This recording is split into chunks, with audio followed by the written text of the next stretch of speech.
Hey friends, welcome back. This is my first video postpartum. My name is Sandy-Kaye and this is our little daughter, Jordy Ray. So she's joining me for this video today. I'm going to be sharing her birth story. So let's dive right in. On the Friday the 16th, which is now 4 days ago, we're fresh postpartum right now, so 4 days ago I woke up in the morning and had some bloody show and my mucus plug. I had lost those two things, and that was about at 6:30 a.m. and so I thought, I think something's going to get started today, and my body just felt a little different. So I felt like, okay, this could be the day I give birth. But then again, I was 40 weeks and 4 days, and with my son, I gave birth at 41 weeks and 1 day.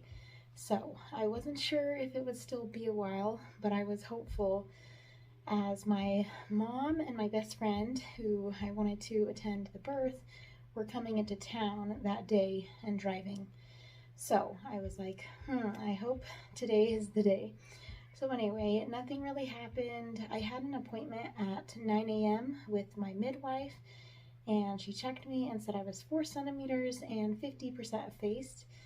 And she also said she could maybe even say 5 centimeters. I was extra stretchy, and she did a stretch and sweep, which really was painless since I was that dilated. And I was quite happy after that appointment because I felt exactly the same, maybe a little different, but I didn't feel like I was 4 or 5 centimeters. So that was great news. Just went about our day, made our drive back home. It's 45 minutes from where that appointment was. Around 2:30 p.m. after that appointment, I had some of my first mild surges, and then around 4:30, they were kind of coming closer together every 2 to 3 minutes apart, but lasting like 30 seconds. Some of them shorter, some of them a little longer, but kind of around the 30 seconds for an average. And needing to breathe through them a little bit and focus a little more, not entirely, but at least breathe through them. So that's where we're at, and we will see what this leads to.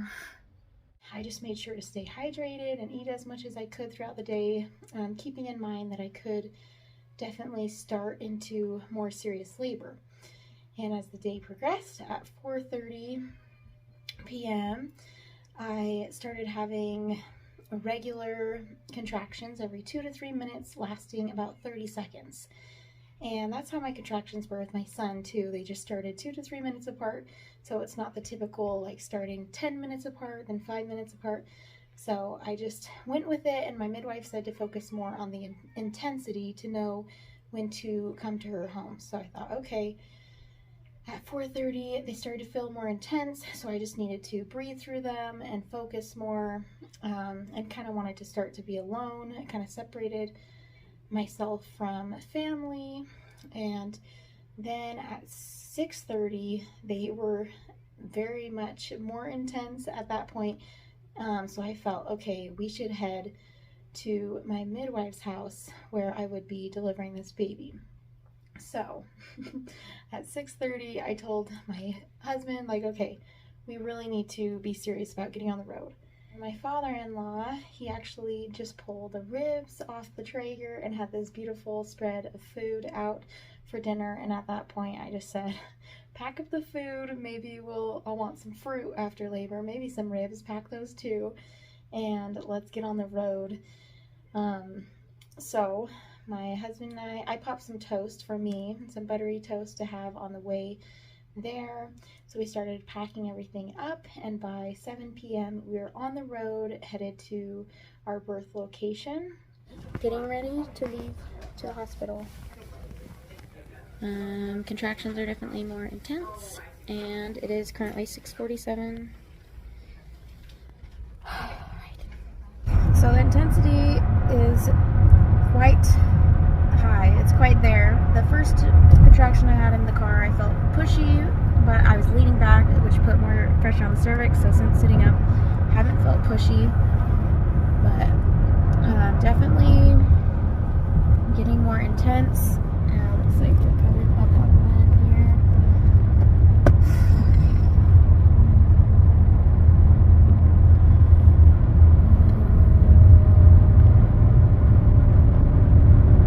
So that one wasn't as intense as they've been. Lasting still probably 30-ish to 40 seconds, but the intensity is a little higher. I don't think we'll have a car baby, so that's good. And so I could, how I coped through them in the car is my husband would give me one hand to give me support on my lower back while he had his other hand on the steering wheel, and I would rub my belly and do kind of like a low moan, like oh type sound, and then rub my belly and tap my foot. Those were kind of like my things that helped me. And I had one headphone in that I was just listening to different hypnobirthing tracks, and that really helped keep me centered and focused. But it was amazing because between contractions I just felt completely like myself, happy, and could joke or just have like a serious conversation with my husband, like, okay, when we get there, let's get this and this and this out of the duffel bag. Do you have any questions? Okay, another one's coming. Wait 1 minute.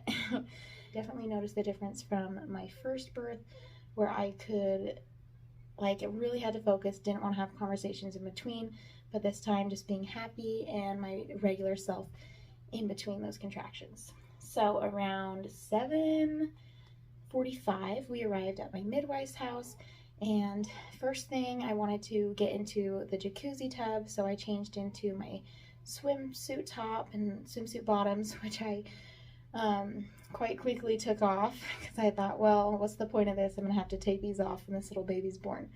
So my midwife checked me probably 15 minutes after arriving, and she said I was 9 centimeters and 90% effaced, and baby was about at a -2 station, which she later, like after the birth, we talked about it, and that's pretty rare to be 9 centimeters and only have baby at -2 station. Usually they're at like +2 station. So that's just like my body. Baby does not descend, like even when I'm that dilated. So it actually slows down that transition period between 8 and 10 centimeters, which is not a great place to have your labor slow down as it's the most intense. So I'm like, So the inlet, the top of my pelvis, just tends to be a little bit more narrow. So having knees more inward and feet out would kind of help open that inlet of the pelvis. So I'm like, okay, I'll have to keep that in mind for my next labor, because I had wide knees, you know, just not thinking about it or knowing that at the time. But anyway, so I was pretty far along, getting close as far as dilation, and so I was doing different positioning, such as leaning over on the jacuzzi tub, like with my back exposed so I could get hip squeezes. Or another thing that was helpful was they were pouring hot water on my back, and then I would also lean back semi-reclined for some contractions. Even tried squatting for a few contractions, and that definitely made it more intense, but I thought, hey, whatever's gonna get this baby here faster. Told myself just to try that new position for 3 contractions, and then I could try something else. And so I really tried to change my positions frequently whenever I thought of a different one that might feel good. I just went ahead and tried that position, really trying to listen to my body this time around. My first labor, like, it was 4 hours of pushing with my son, and I was on my back for majority of the time. So I really wanted to try some different things to help baby with gravity, to help baby come down a little faster, which she definitely did. So some other coping things that people were doing were putting rags on my forehead and my chest. And again, the hot water near the end, I wanted ice cold water, and I was getting really hot. And I was really mindful of being hydrated this time around. I think I had about 80 ounces at least of water, because I had a 40-ounce water bottle, and I remember drinking it and having them fill it up again and finishing that again. So that was good. I stayed hydrated. I had like 2 popsicles, frozen popsicles, which were good. I was glad that I brought those to my midwife's house. So anyway, as time kept on going on, I started kind of hearing my voice change, kind of like a, like kind of just pushing more sensation. And so I said, hey, where's my midwife? And they're like, she's right here. And so she was close by.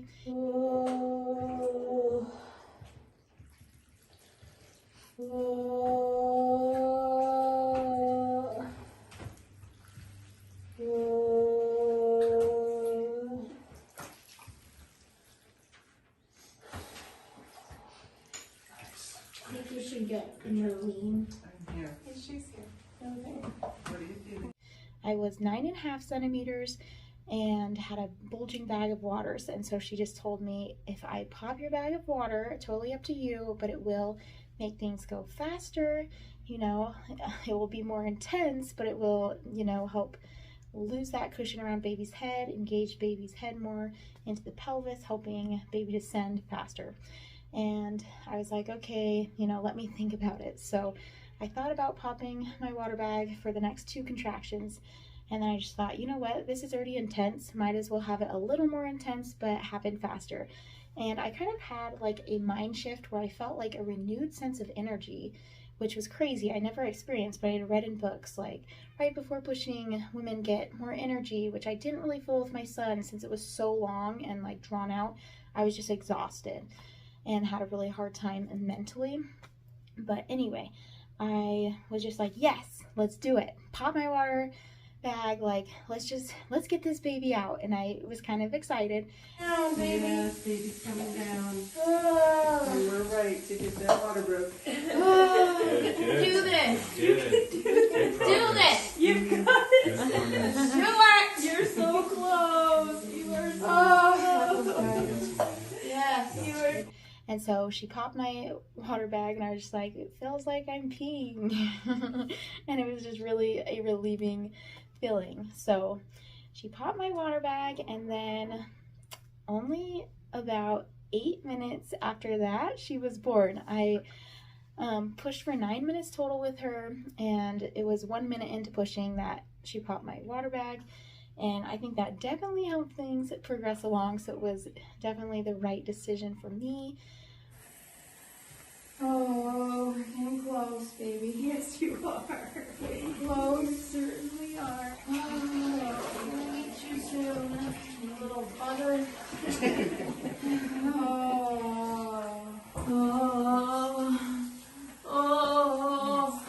That's Oh, good. You're feeling like pushing.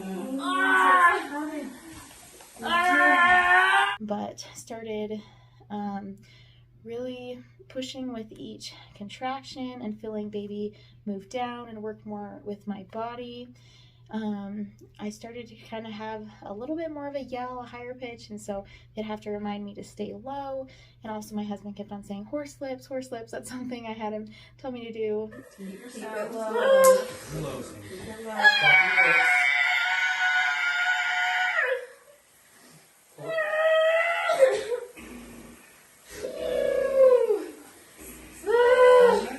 Good work.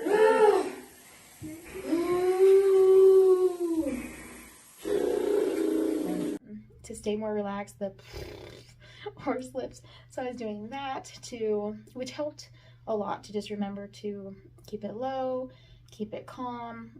I was really focusing hard on trying to like visualize baby coming down, opening up, and trying to release tension in my body and maintain good breathing and all that good stuff. And just before she was born, as she was crowning, my midwife said, reach down. So I reached down and felt her head, and that was just so crazy. And then my husband said we didn't know, he or she, the baby has black hair. And I remember, when I was watching the video, I smiled at that point. I knew I was close. That's progress. That's progress. Yes, Sandy. Yes, you're there. Okay, You're at the finish line. Big You're push doing now. so well.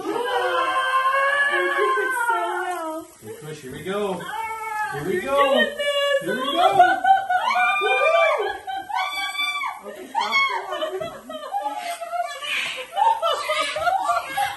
And was a lot more present this time around, which was pretty cool.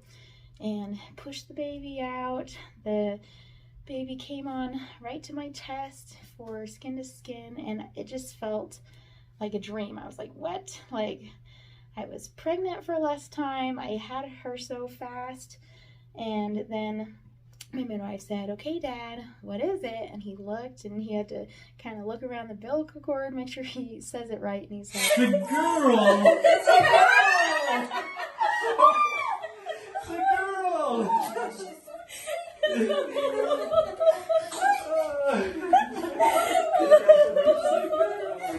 Baby girl, Sandy-Kaye. Dark hair? like, it's a girl. And then he turned to me and said, what's her name? Or just said, what's the name? And I said, Jordy Ray. And it was just such a special experience, and I just felt so lucky to have such a great birth team. I had my midwife, she had 2 birth assistants, my mom, and then my best friend taking pictures, and then my husband, who played a vital part in doing hip squeezes up until the end. When she was delivered, I started, really feeling intense back pressure, so I needed those hip squeezes, and I really do think those helped open up my pelvis and help her descend down. So that was really an empowering, awesome experience, and I didn't feel like scared watching the video like 2 days later. I was just like amazed by the experience, and so glad to have some footage and hopefully share part of that with you. I hope this birth story gave you another positive story to just have in your back pocket, knowing that it's possible to feel empowered and feel so good after birth. I was feeling so blessed that I just had a 1st-degree tear, which didn't have to be stitched up. So I told my husband when we were driving home, like, that was a 10 out of 10 experience, 5 stars. Like, that was awesome.